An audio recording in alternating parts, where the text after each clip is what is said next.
মৃত্যুর আগে অবশ্যই এই ওয়াজটা শোনো। তো মিজানুর রহমান আজারির একটা সুন্দর ওয়াজ আমরা এখন শুনবো। তো আপনারা অনেকেই বলেছিলেন মিজানুর রহমান আজারির ওয়াজ নিয়ে আসার জন্য। তো চলো ভিডিওটা দেখা যাক। প্রথমবারের জন্য আমরা শুনবো এনার ওয়াজ। আমাদেরও খুব ভালো লাগে শুনতে, প্রতিটা কথাই খুব ইন্টারেস্টিংভাবে ইনি কিন্তু বয়ানগুলো দেন। তো চলো শোনা যাক এই ওয়াজটা। আগে চেক করো, তারপরে বিশ্বাস করবা, ঠিক কিনা? তাহলে এখন থেকে একটা কিছু শুনলে বিশ্বাস করবেন। একজন এসে বলল, ভাইজান আপনার মেয়েরে দেখলাম আরেক ছেলের সাথে বাজারে ঘোরাফেরা করে, ওই রমনার বটমূলে দেখলাম আপনার মেয়ে আরেক ছেলেরে নিয়ে ফষ্টি নষ্টি করে, লোকের কথা বিশ্বাস করে বাসায় যে মেয়ের চুলের মধ্যে ধরে মাইর, আইজো মার কাইলো মাইর। এরকম হইতে পারে না? হয়তো ওই লোক আপনার মেয়ের মতো দেখতে আরেক মেয়েকে দেখছিল। এরকম হয় কিনা সমাজে? একজন এসে বললো, ভাই আপনি এখানে ভাবিরে তো দেখলাম ওই জায়গায় আরেক লোকের সাথে ঘোরাফেরা করতেছে, খবর রাখেন না বাসা? আপনি রেগে মেগে, ঘটনা কি? আমার খেয়ে আমার পরে আরেকজনের সাথে, যে এই বাড়িতে যে মায়ের কোনো কথা নেই। দেখবেন যে ছোট্ট মারামারি থেকে এই ঘটনা অনেক সময় বিচ্ছেদ বা ডিভোর্স পর্যন্ত গড়ায়, ঠিক কিনা? ওই যে শোনা কথায় কান দিচ্ছেন, ফাতাবাইয়ুন, আপনি চেক করেন নাই। হয়তো আপনার স্ত্রীর মতো দেখতে বা আপনার স্ত্রী যে জামা পরে, যে পোশাক পরে, এরকম পোশাক পরে আরেক নারীকে দেখছে, আপনার বউ না এটা। আপনার মেয়ের ব্যাপারে যে তথ্য দিয়েছে এটা সঠিক নয়, সে আপনার মেয়ের মতো আরেকটা মেয়েকে দেখেছে, এসে আপনার কাছে বলে দিছে, আপনি বিশ্বাস করছেন। ভেজাল আছে না নাই? এই ভেজালগুলোকে থামানোর জন্য কোরআনে এই বিধানগুলো নাজিল করেছে কে? তাহলে ফরিদপুরের ভাইয়েরা, সমাজটারে সুন্দর রাখার তথ্য একটা শুনলেই বিশ্বাস করবেন না। সিলে কান নিয়ে গেছে শুনলেই সিলের পিছনে দৌড়, নাকি? কি করবেন? আগে কানে হাত দিয়ে একটু দেখবো কান দুইটা আছে না নাই, তারপরে চিলের পিছনে দৌড়ানো। তাহলে এখন থেকে আমরা তথ্য একটা শুনলে বিশ্বাস করব। তাহলে কি করবেন? বলতে হবে কি করবেন? যাচাই বাছাই, জাস্টিফিকেশন অফ দ্য নিউজ।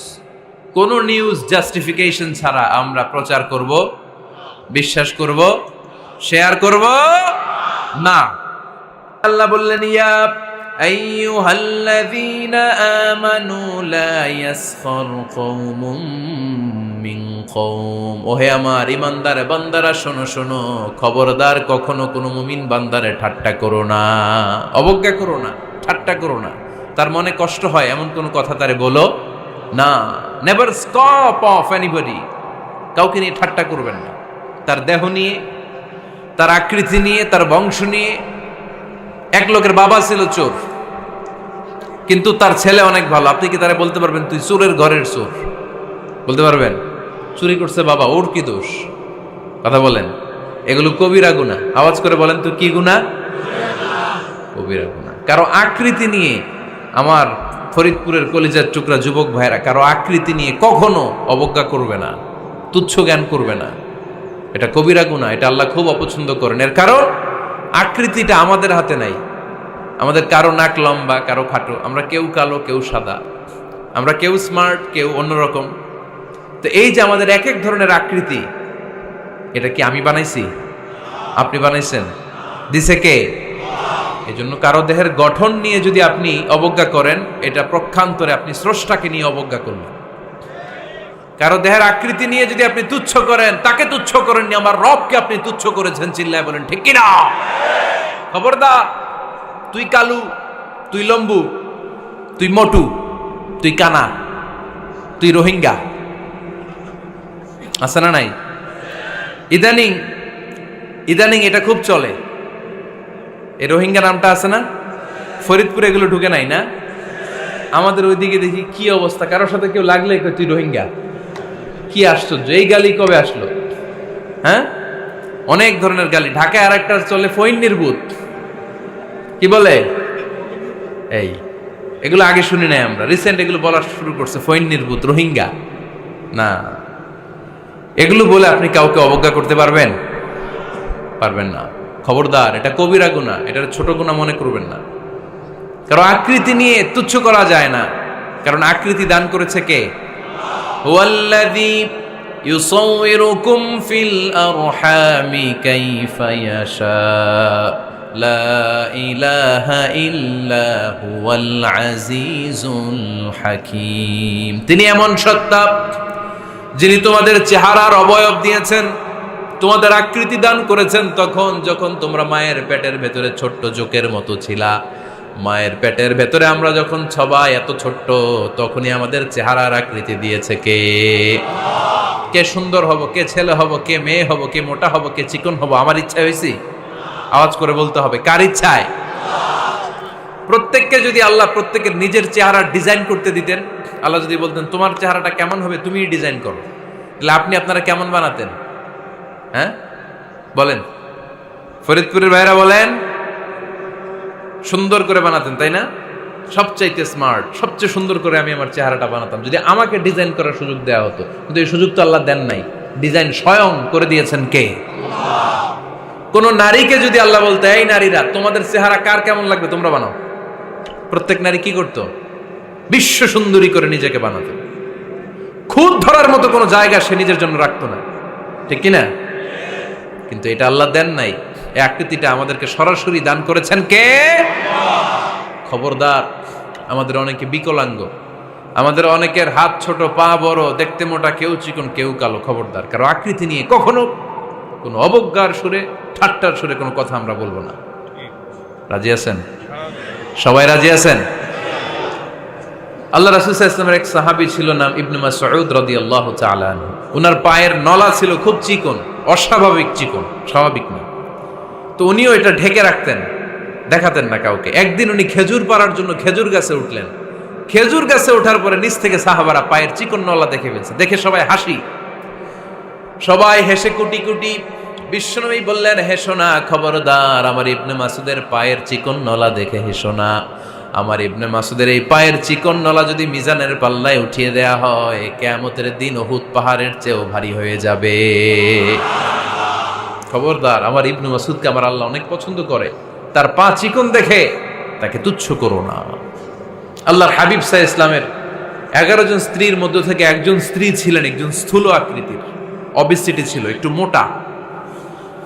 ওনার নাম ছিল সাফিয়া রাদিয়াল্লাহু তাআলা আনহা। আম্মা জান আয়েশার সাথে একবার সাফিয়ার ঝগড়া। নবীদের বউদের মাঝে মাঝে মাঝে ঝগড়া হতো, তবে সেটা হতো মধুর ঝগড়া। সুবহানাল্লাহ পড়েন। আম্মা জান আয়েশা রাদিয়াল্লাহু তাআলা আনহার বাসায় একদিন বিশ্বনবী বসা ছিলেন। আরেকজন স্ত্রী, বিশ্বনবীর আরেকজন স্ত্রী রান্না করে কিছু খাবার আম্মা জান আয়েশার ঘরে পাঠিয়েছেন। এক দাসী দিয়ে বলল, যাও এটা আয়েশার ঘরে দিয়ে আসো, কারণ নবী আয়েশার ঘরে। আম্মা জান আয়েশা রাদিয়াল্লাহু তাআলা আনহা বললেন, এগুলো কি? ওই দাসী বলে, তরকারি। কে দিছে? অমুক স্ত্রী। কেন দিয়েছে? আমি কি রান্না করতে পারি না? তোমরা রান্না তোমরা খাও। এই কথা বলে পাতিল সহ উড়ায় মারছে চেহারার মধ্যে। এর কারণ ওনারা মানুষ ছিলেন, মানবীয় ব্যাপারগুলো ওনাদের মধ্যেও কাজ করত। আবার এক স্ত্রী ঝোল দিয়ে রান্না করে কিছু খাবার নিয়ে এসেছে। আম্মা জান আয়েশা রেগে মেগে ওই ঝোল নিয়ে ওই স্ত্রীর গালের মধ্যে মেখে দিয়েছেন। বিশ্বনবীর আরেক বউয়ের গালের মধ্যে ওই ঝোল লাগাই দিস। এবার ওই স্ত্রী বিশ্বনবীর কাছে যেয়ে বলে, ইয়া রাসূলুল্লাহ, দেখেন আয়েশারে আপনি বেশি আদর করেন তো, দেখেন কি করে আমাদের সাথে। এই যে আমাদের গালের মধ্যে ঝোল মাখাই একেবারে মেকআপ বানাই দিচ্ছে। বিষ্ণু ইসা ইসলাম বললেন, তাই আয়েশাকে ডাকো। আম্মা জান আয়েশা রাদিয়াল্লাহু তাআলা আনহা আসলেন। আল্লাহ রাসূল সাল্লাল্লাহু আলাইহি ওয়াসাল্লাম বললেন, তুমি কি আমার এই স্ত্রীর সাথে এমন আচরণ করেছো? আম্মা জান আয়েশা বললেন, করেছি। কেন? আম্মা জান আয়েশা বললেন, তখন মেজাজটা গরম ছিল, এখন বুঝতে পারতেছে আসলে এই কাজটা করা ঠিক হয় নাই। এবার বিশ্বনবী বিচার করবেন। বিশ্বনবী বললেন, আল কিসাস, যেমন করা হয়েছে বিচার হবে তেমন। তোমার গালে যেমনি ঝোল লাগাই দিছে, তুমি একটু ঝোল নিয়ে আয়েশার গালে লাগাই দাও। সুবহানাল্লাহ পড়বেন না? ওই স্ত্রীও কিছু ঝোল নিয়ে আম্মা জান আয়েশার গালে লাগাই দিল। এখন দুইজনে হাসতেছে, বিশ্বনবীও হাসলেন, আরশের উপর থেকে খুশি হয়ে গেলেন কে? তো স্ত্রীদের মধ্যে মাঝে মাঝে এটা ঘটতো। সাফিয়া রাদিয়াল্লাহু তাআলা আনহা ছিলেন একটু মোটা। আম্মা জান আয়েশা বললেন, ইয়া রাসূলুল্লাহ, দেখেন আপনার মুটি বউ, আপনার মুটকি বউ, এই মুটি বউ বলে একদিন একটা গালির মতো দিয়ে ফেলছে। আল্লাহ রাসূল সাল্লাল্লাহু আলাইহি ওয়াসাল্লাম রেগে গেলেন, বললেন, আয়েশা এটা কেমন কথা তুমি বললা মুটি? আমার সাফিয়ারে তুমি মুটি বলে গালে দিলা রে আয়েশা। ইয়া আয়েশা লাকাদ কুলতি লা কালিমা লাউ মুজিজাত বিমাইল বাহরি লামাজাজাতহু।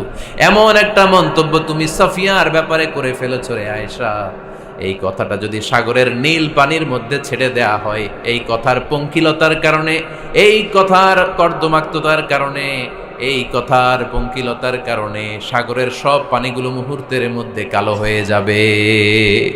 এই কথাটা সাগরে ফেলে দিলে সাগরের নীল পানি পুরোটা কালো হয়ে যাবে। আয়েশা, খবরদার, কাউকে তুচ্ছ করে অবজ্ঞা করে কখনো কিছু বলা যাবে না। এই জিহ্বাটা এটা ভয়ঙ্কর একটা অঙ্গ, বেশিরভাগ পাপ এই জিহ্বা দিয়ে হয়।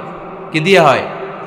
এজন্য সাহাবারা জিহ্বা ধরে মাঝে মাঝে জিহ্বার মধ্যে ব্যাত মারতেন আর বলতেন, জিহ্বা তোর জন্য আমি আটকে যাব কিয়ামতের দিন। আমলিক আলাইকা লিসানাক, নিজের জিহ্বার মালিক নিজে হন। আপনার জিহ্বার মালিক যেন শয়তান না হয়ে যায়। জিহ্বা আপনার, শয়তানের ভাষায় আপনি কথা বলেন কেন? খবরদার, প্রতিটা কমেন্ট, প্রতিটা কথা, প্রতিটা মন্তব্য, এগুলোর ব্যাপারে কিয়ামতের দিন পাই টু পাই করে আপনার কাছে আল্লাহর সুপ্রিম কোর্টের কাঠগড়ায় দাঁড় করিয়ে আপনারা জিজ্ঞেস করবে কে? এজন্য বিশ্বনবী বলছেন, মাইয়াদমানলি মা বাইনা লিহিয়াইহি ওয়া মা বাইনা রিজলাইহি আদমান লাহুল জান্নাহ। আমার কোন উম্মত যদি দুইটা অঙ্গের গ্যারান্টি আমারে দেয়, আমি আমার উম্মতকে জান্নাতের গ্যারান্টি দেব। দুইটা অঙ্গের, একটা হলো জিহ্বা আর একটা লজ্জাস্থান। দুই চোয়ালের মাঝে যা থাকে লিজ্জা, জিহ্বা, আর দুই পায়ের মাঝখানে যা থাকে লজ্জাস্থান। এই দুইটা অঙ্গের গ্যারান্টি যদি বিশ্বনবীকে আপনি দেন যে নবী, জিহ্বা আর লজ্জাস্থান এই দুইটা অঙ্গের কোনো পাপ আমি করব না, নবী বলে আমি দুনিয়ায় তোমার জান্নাতের গ্যারান্টি দিলাম। এজন্য জিহ্বাটারে সামলান, যা মনে চায় বললেন না। খবর আছে না নাই?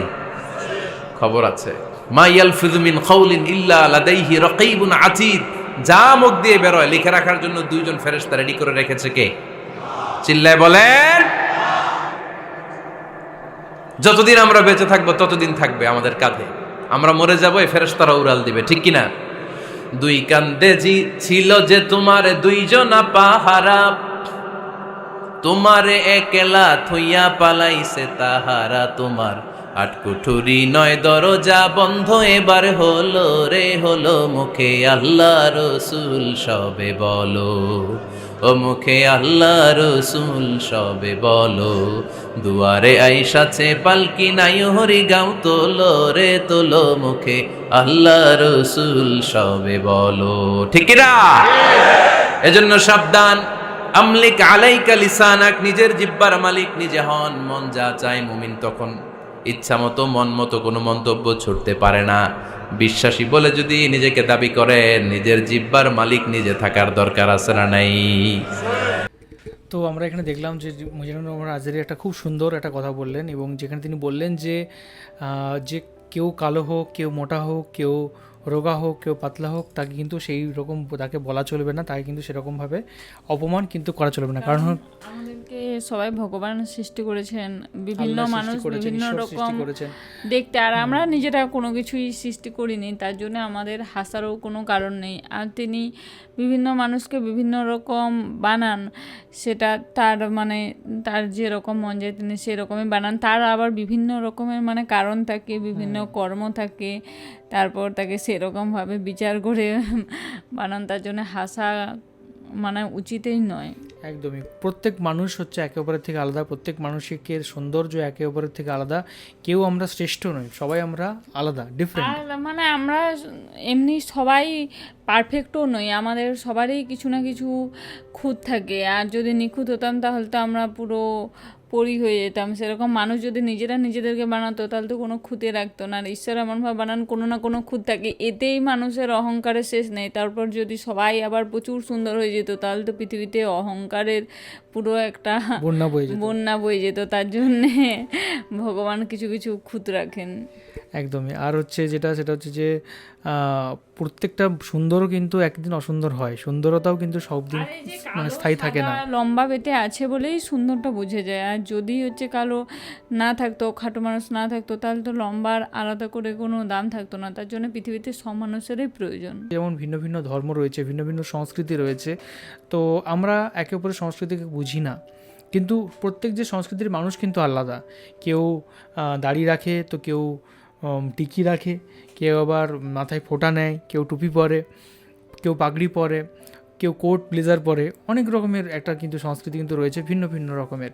তো সকলকে কিন্তু মানে সম্মান দেওয়াটা কিন্তু জরুরি, এবং সকলকে কিন্তু মানে কাউকে নিয়ে উপহাস্য করা, কাউকে কিন্তু অপমান করা, সেটা কিন্তু উচিত নয়, তাই না? আর কিছু আর বলবেন? আমি বলছিলাম যে মানে বিভিন্ন ধর্মের মানুষ হলো সবার মধ্যেই একটা একতা আছে, আর সেই ঈশ্বর হোক বা আল্লাহ হোক। একতা তো মানুষের রয়েইছে, সেটা তো অস্বীকার করা যায় না। তুমি অস্বীকার করো কি?